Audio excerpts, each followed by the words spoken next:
Hello all, here I am, super too late for UK and Europe. It's their turn to be behind, but here I am, day 113 at 7:10 in the evening near Maryland, near Washington DC, near Bowie. So let's just go live on Instagram.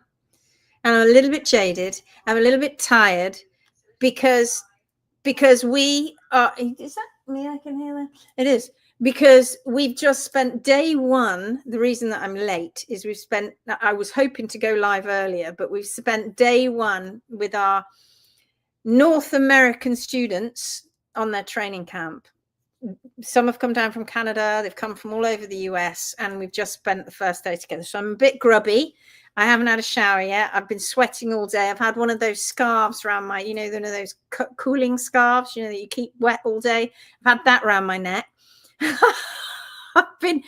I'm a bit damp and I'm manky and I smell, and I need to go and have a shower before we have anything to eat. But I thought I'd jump on quickly. Like I said, most people in the UK and Europe are nodding off now, but I can see that the Camilla's here and Teresa's here. What are you doing? Still awake? You go to sleep now, go to bed. It's been a fantastic day, and I thought that I'd do this live about why it's really important to come and trim with us, but also to trim using cadaver legs, and what's so amazing about doing that rather than working on live animals, and how it's going to supercharge your knowledge and your learning when you do this. So we've had students that have been with us for a while now, with some of them are coming to the end of their first year. But this is the first time they've had the opportunity to spend their time with me and their time with Gary and Asha and us teaching them about trimming. They can all trim. They've been trimming their horses. But they sat there, and overall, as you go around the group, they're going, oh my God, I can't wait to go back home to trim my horses, because now I know even more. It's like you don't think there's more that you need to know, and then you realize there's a ton more that you need to know. So I thought I'd talk about that today. I thought I'd talk about what it's like when you actually have the opportunity of trimming with us. What about you?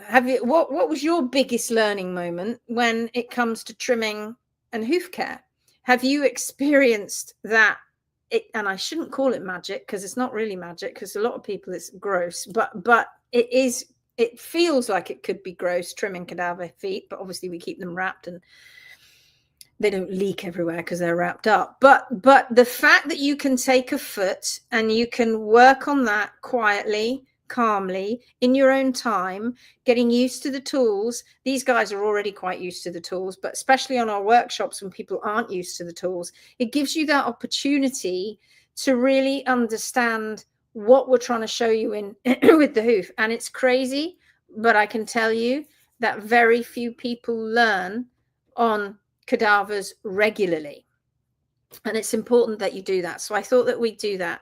I thought share your experience. Have you ever done it? Have you ever trimmed a cadaver foot? Did you have a light bulb moment?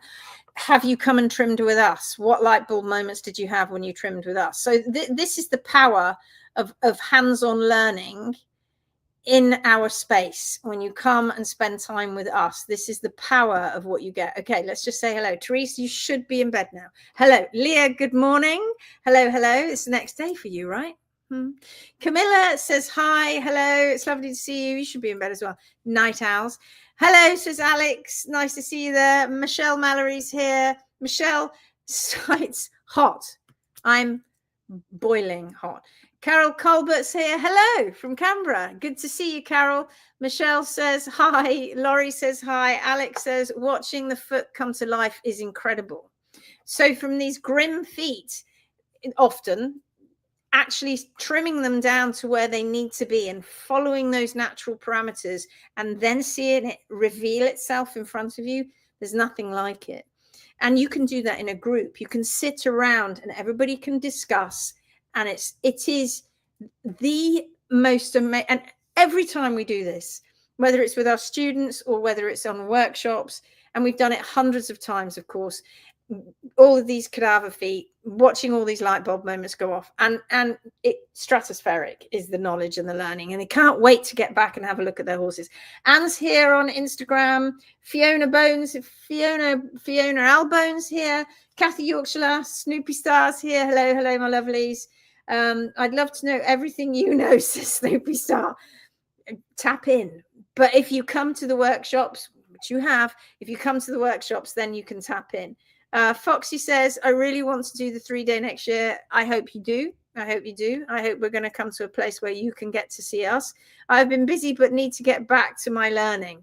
Great. Okay, so let's talk about the power of hands-on learning, because you can read all the books and watch all the videos in the world, and you can pick up horses' feet and you can try and do it live. But there's something truly magical about learning in person with people who have done this a long time and picking up cadaver feet and understanding what natural parameters, following Mother Nature's natural parameters is all about when it comes to hoof care. So as I said, today was that first day that marked our first day of the North American training camp. Hopefully tomorrow, if I can remember, if it's not too busy, I will, which it always is, I will see if we can go live in the middle of the day and I can have a little, you can see the students and you can see what we're doing. So why is this important? It's real world experience. There is absolutely, oh, I've got a little ant here. There's absolutely no substitute for when you're handling cadavers and trimming in a controlled environment, because it's one thing to read about it, bars and balance, and to hear me talk about it, but it's a whole different ball game when you're feeling the differences and making adjustments yourself. And those light bulb moments, ping, ping, ping, ping, ping, ping, ping, when students are trimming real hooves in front of us with horses that a lot of them would have been put to sleep because they would have had hoof issues. And then they start looking at it, they start reading the foot, they look at the foot, but they don't see the foot until we start analyzing them critically and teaching them better practices also with the tools. So that hands-on experience leads to those incredible light bulb moments that go and click in your brain and then changes the way you approach trimming forever. And even if you're an owner and you are having trouble with your horse's feet, but you don't know how to trim, doing a 3-day workshop with us where we take you right through why horses need to have natural balance, right through looking at their anatomy, looking at lower limb anatomy. We do dissections. We really go to town on trying to understand. You get to cut them up. You get to look inside the feet that you've trimmed. There's no substitute for it, really. And when you start trimming, things like bars become a bit of a major thing that you really want to get into. Bars and balance, actually seeing it all in 3D rather than listening to me talking about it on real hooves without the worry of having a horse attached to it, because that brings a whole different element. That's obviously what we progress to, but learning about the trim, once you can do it on one foot and you can do it on another cadaver foot, you can do it on a horse as well, but on a living horse rather. But you need to have that controlled environment, that ability to do this in a calm and collected way without freaking out that the horse is trying to get the feet off you all the time, because that's not true. That's going to be a struggle to learn the things you need to learn. Why we do this, and we can only go to places in the world where we can get cadaver legs, that's what really helps you connect the dots between that theory and the practice, because this kind of learning, it just can't be replicated on screen or with diagrams or looking in a book. And this matters for owners because you get the opportunity to trim in person with us, and that is a massive game changer. It's not just about learning how to trim, it's about gaining confidence to know how far to go with a foot, to know, and that was a big thing today. You know, a lot of the students with their dorsopalmar balance, they felt that they were there, but they weren't quite confident until we were like, no, go for it. And they, oh, now I know, I've been given the green light, I can go ahead. So if you can take control of your horse's hoof health by understanding it, you don't have to be the biggest trimmer in the world. You don't really have to trim if you've got a hoof care professional, but you need to know what's going on with the foot so that you can really control what's going on with your horse's hoof health and understand what they're doing to your horse's hoof.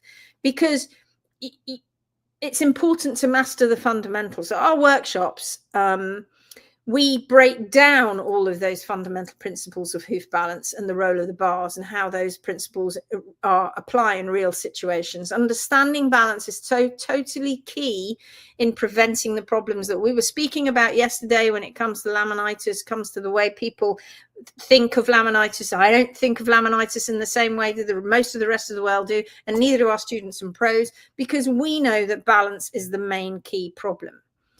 And that when you're able to have a foot that's not going to be pulled away from you, that you can sit with calmly, confidently, or maybe not confidently, but calmly and carefully trim it and take your own time, and then keep asking questions and go, is this right?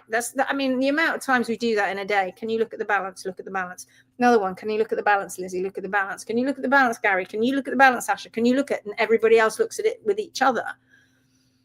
That's real learning. That's when you can do it and then transfer that and keep horses comfortable and sound because you know where you're meant to be going.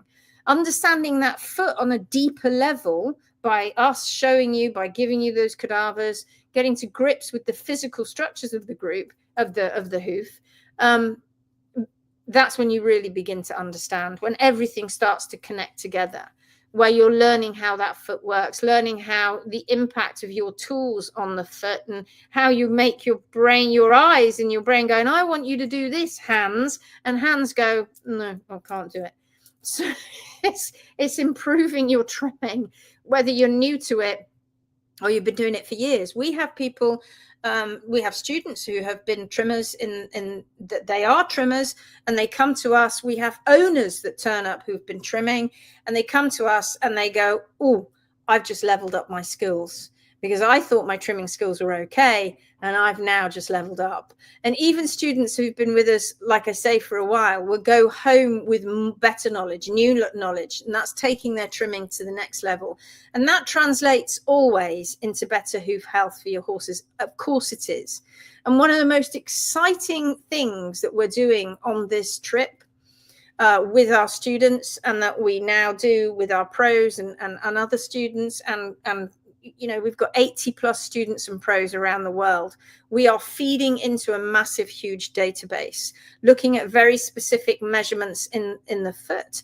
And we are able then to take that forward and explain and prove everything that we're finding out there. And that helps us refine our protocols and how we teach. It helps us teach students better because they can better understand it when they've got the information there right in front of them. But it helps us get them to have our eyes, because that's the hardest bit. I can see it in a foot when it's imbalanced. I've trimmed thousands of feet. I can see it when exactly the moment I pick up a foot, I can see when it's out of balance. And today, for instance, we had a few twisty feet. And the students are bringing it forward going, I think that's balanced. And they're not. And the heels are high over here and the toes high over here. And they're going, oh, I can't see it. And then they start working on it. And then they start bringing the foot back into balance. Like, oh, my God, I couldn't see it. Now I can. Why is this important? Why is the data important? Because it builds a better understanding. Because as we gather more real world data from cadaver feet, from real living equines, not necessarily the dead ones, as well, we're able, therefore, to refine our approach, aren't we, to hoof care? And it's especially important when we're dealing with very damaged hooves, because the dilemma I have as a leader and a teacher, as an instructor, is that I can teach people to understand balance on the feet that we're working with. But what happens when they go out and they're trying to deal with a very distorted foot, a foot that many of you as owners have on your horses, a foot that's had its toe chopped off and its heels left high for a long period of time. And it doesn't have to be super high for that to cause a problem with the horse when the toe is being removed. How do you deal with that? How do you cope with these kind of feet. How do I, as their instructor, ensure that these students that are going out are getting it right, and that they don't end up getting it wrong? How do I do that when I'm not there with them and they haven't got my eyes? So this enables us to teach students in a better way, in a more logical way for them too. And it actually is also creating a massive resource for the future, because this isn't just about one trim at a time. We are collecting, even today, Gary got super excited when he got in the car and he went, look at my laptop, and we've got our spreadsheet and we have got all this data from one day with our students, just one day, and we've already picked up data that would take me days to collate, weeks in fact, that they were able to collate amongst all of them quite quickly on the trims that they were doing today. This is huge. When you then translate that into all of the clients that our pros have, and all the feet that they trim, the hundreds and hundreds, it goes into the thousands of data points very, very quickly. And that's huge, because our goal as Hoofing Marvelous, as the Hoofing Marvelous International School of Horse and Hoof Care, is to create a comprehensive data-driven approach. That we don't want to get hung up on data, but it's the data that's going to prove what we're telling the world, because nobody else is gathering this information and nobody's done it on a massive scale. There's not a peer-reviewed paper in the world that's gathered this kind of information and this data across horses' hooves all over the world. It's never been done, and we're doing it. And this means that we're going to be able to help people better understand and navigate hoof care. Owners, I want owners to be able to look at a foot on their horses and go, that's not right. I know that that's not balanced. I can see it's not balanced because of this. That's what we want. This is going to shape the future of hoof care forever, because the data that we gather now is going to help those future owners, future students, future pros, and beyond, vets, farriers. It's going to help people make more informed decisions about their horses' hooves. No more guessing, no more relying on your memory, no more getting the pictures wrong and trying to look at the photograph. None of that. This is going to be data that is collected that proves that horses are going out of balance when you're looking for specific data points. So this is going to change the future of hoof care, and we're really super excited about it. Okay, so we're going to talk a little bit more about workshops in a minute. Let's say hello. 1 a.m. says Snoopy Star, and I'm still up. Anne says, totally agree with the importance of cadaver experience. Vet schools should be doing it, and they're not. We've got today we have a vet with us, or this week we've got a vet with us who's a vet that we trained. She's a lovely young lady called Emma, and she trained in Australia. She's been over in America for a couple of years, and she's going back to Australia at the end of the year. And she didn't have this experience. In fact, today, Emma and I, towards the end of the day, were working on a very twisty foot. She kept passing it to me. I kept telling her, look at this spot. I got my magic pen out, and we're writing on the foot. And then I give it back. She goes, looks at it and goes, oh, I see it. And then we do it again. And then she hands it to me. And that's what we do. And that's how you learn. It's so important. It's how it answers. It's so important to know how to explain the necessary tweaks to our current barefoot trimmers. Absolutely, 100%. Okay, so where are we? Oh my God, people are still awake in UK and Europe. What's going on?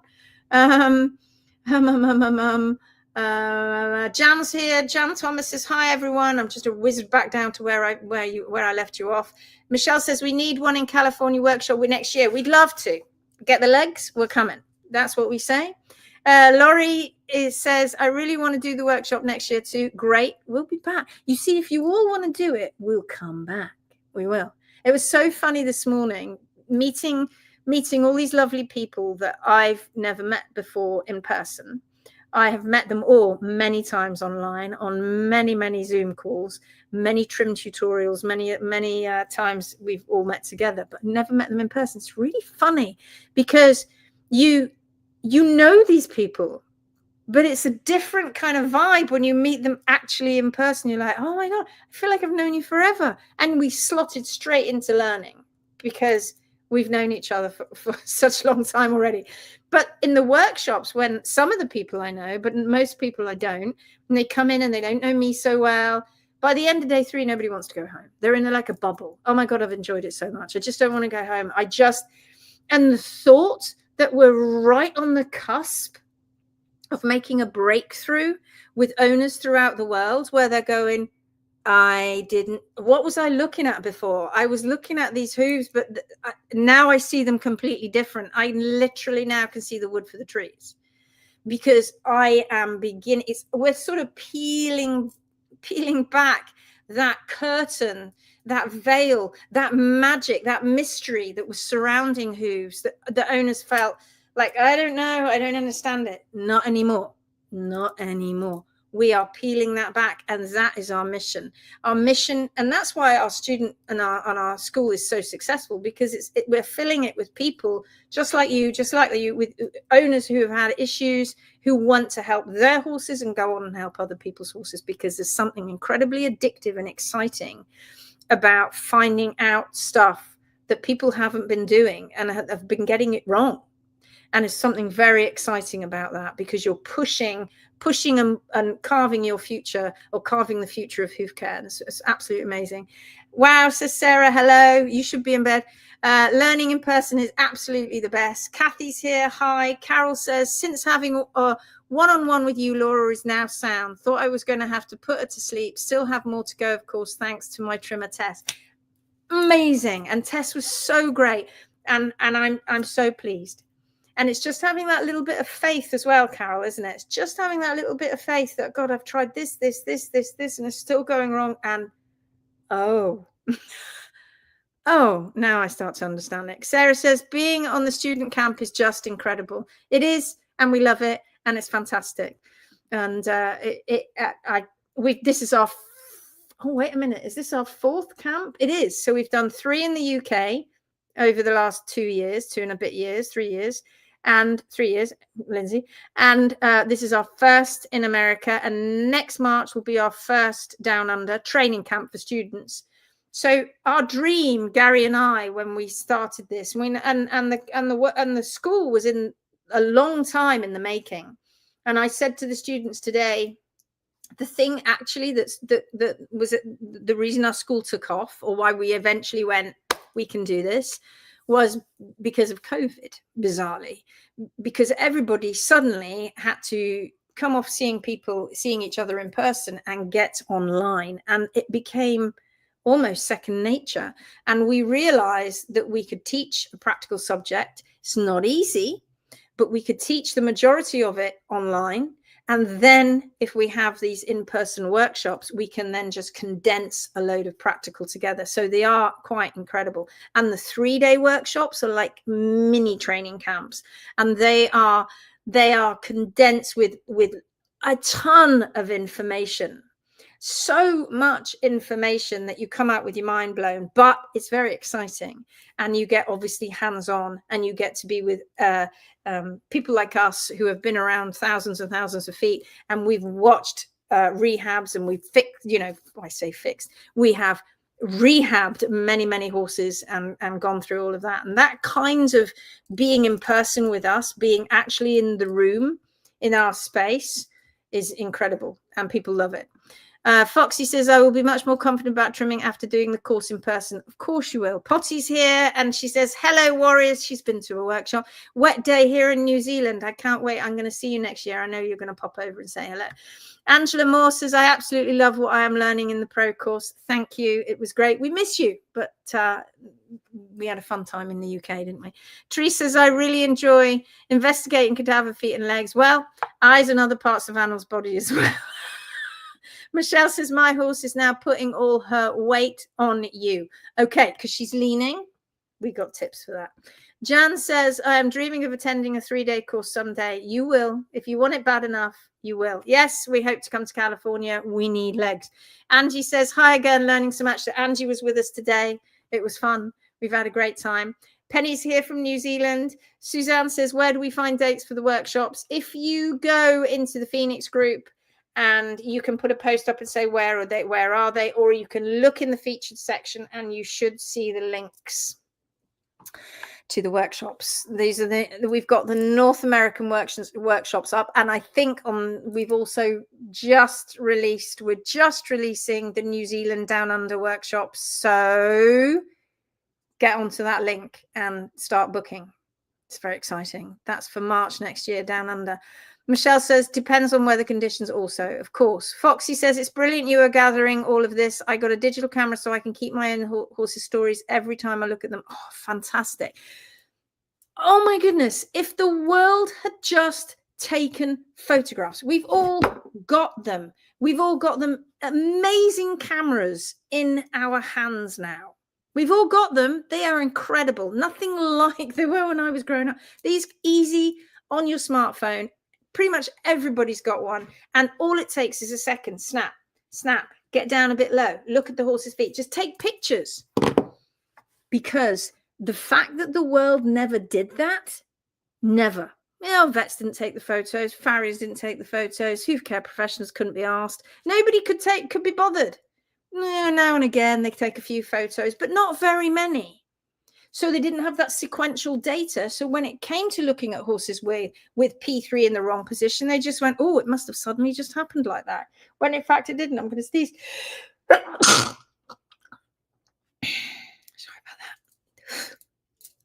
that. Okay, let's get on with it. Tammy says, finally made it. I'm on here from Innerkip in Ontario, Canada. Canada. Fantastic.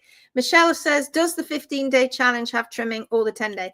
15-day is all the foundation. 10-day is talking more about the trimming. So that's how it works. And we split them up because it's quite intense. I'm going to sneeze again. Sarah says, I had to find a hoof yesterday. I had you and Gary in my head step by step. I had to, find it. Okay. I did it, no problem, because of how you taught me. That's amazing. Well done. Okay, right. Let's just finish this off because we all want to go and have some sleep. So sleep? No, we don't want to sleep. We want to go and have eats. We want to go and eat. So the workshops that we've got coming ahead, I'm so excited about them in North America because, like I said, it was a bit of a dream to get over here, and now we're here.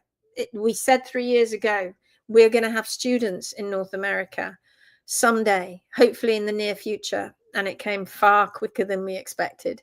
And so here we are on our training camp. And because we're here, well, we thought we'd do 4 workshops as well on the trip, starting with Bowie this weekend. Then we've got Slippery Rock in Pennsylvania. Then we've got Canada near Toronto. And then the other side of Canada near Calgary. These workshops, I cannot tell you, give every single person the opportunity to dive deep into the hands-on trimming that we do and the hoof care. And this isn't a method. People have got to stop saying that the Phoenix Way is a method. It isn't a method. We are following natural internal balance. That is what we're doing. And you are given that with every foot that you pick up. But some feet have become so distorted, they get compacted. And when the compaction begins, people don't know how to deal with it. And then they make it worse by taking toes off and obviously the heels rise, etc., etc. Balance goes out of the window. And the moment it does that, we start having problems with our horses. And it's not just laminitis, folks. It's navicular, seedy toe, white line disease, abscesses, ring bone, arthritis, side bone, you name it. Everything you've ever been taught about a horse's foot, that some mystical thing caused it. No, it was all down to crappy, imbalanced hoof care. And I don't mean to be derogatory. I suppose it comes across as that, really. The ignorance of hoof care is worldwide. It is an epidemic. And it's hard, right? Because it challenges everybody's identity because they've been taught a certain way to do something. And that's not the way to do it. The way to do it is just to follow the horse's natural parameters.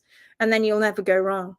But what we spend our life doing is fixing all of those problems. So these workshops give every single person, every owner, the opportunity to dive deep. And we have people coming back to these workshops because, you know, something else that we do that I don't think very many people do out there in the big hoofy wide world. And we've done this ever since workshop 1 years and years and years ago, and we've done many of these workshops. If you've attended a 3-day workshop, if you've attended the workshop, there's another ant, you can come back almost free. All you have to do is you just have to pay for your cadaver legs, which at the moment is either $30 and 30 quid, something like that. It's not very much. You just pay for your cadaver legs and you come back and get to do the entire experience all over again. You've got to be quick though. You've got to get on the list so that when the dates come up, you go, oh my God, I want to get on there because I want to come back. Imagine that. Imagine coming for 3 days and you spend your money, you come with and spend 3 days with us, and then you can come back time and time and time again. We have people who come back over and over again because they pick up more the next time and the next time, and all they had to pay was $30. We have only a small list or a small, we only allow a certain amount because obviously the priority goes to people who are coming for the first time. But if you're quick, you can come back as many times as you like. Imagine that. Imagine being able to do that. So for all those people out there that think that we're grabbing money off people for courses, think again. We've never done that and we don't do it. We allow people to come back as many times as they like. And that's just us. Okay. So today's takeaway, I want you to think about how important hands-on experience is in our space, coming and spending time with us. And it's critical to truly understand balance and hoof care to natural parameters. Because once you get that opportunity to work with real cadavers and trimming in person with us, looking over you, watching you and applying that learning, you have the light bulb moments, the electricity in the room will forever change how you approach trimming and hoof balance forever and ever, because that's what we're doing. We are carving our way through, dragging hoof care out of the ashes, out of the swamp that it's in fact. That was interesting, burning ashes and swamp, but you get the idea, as we build the future of hoof care, one workshop, one cadaver trim, one owner at a time. So take a moment to reflect on this mini challenge. What's the biggest light bulb that you've had when you've been learning about hoof care with us, online, in person, whatever, and how can you bring that new knowledge into your own horse's care moving forward? I can't wait to meet you all. And I'm sure I'm so filthy dirty. I can't wait to meet you all. And I'm sure I'll be doing that sometime in the future. Thank you for joining me today, my lovelies. We're changing the game. We're changing the game with hands-on learning on these cadavers. And I'm so excited for the rest of this trip. I'm bubbling over with it. You're going to get so fed up with me. I'm going to be like, oh my God, and today we did this. I'm so excited for those workshops. I will promise I will try tomorrow to get the students and be with the students and do our live actually on the camp. So let's see if we can do that.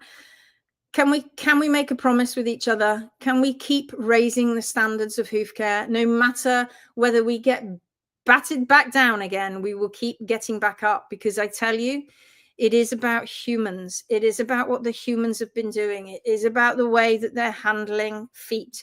It isn't about the diet being the major problem when it comes to feet. It's about imbalance. And if you're not taught it properly, if you're not taught about natural balance, and if you're a vet and you're not taught it at school, how on earth are you going to go out and really see it?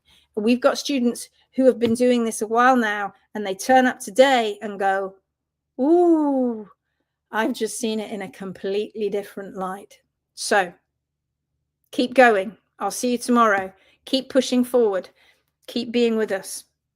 Thank you, my lovelies. I'll see you tomorrow. Take care. Bye-bye.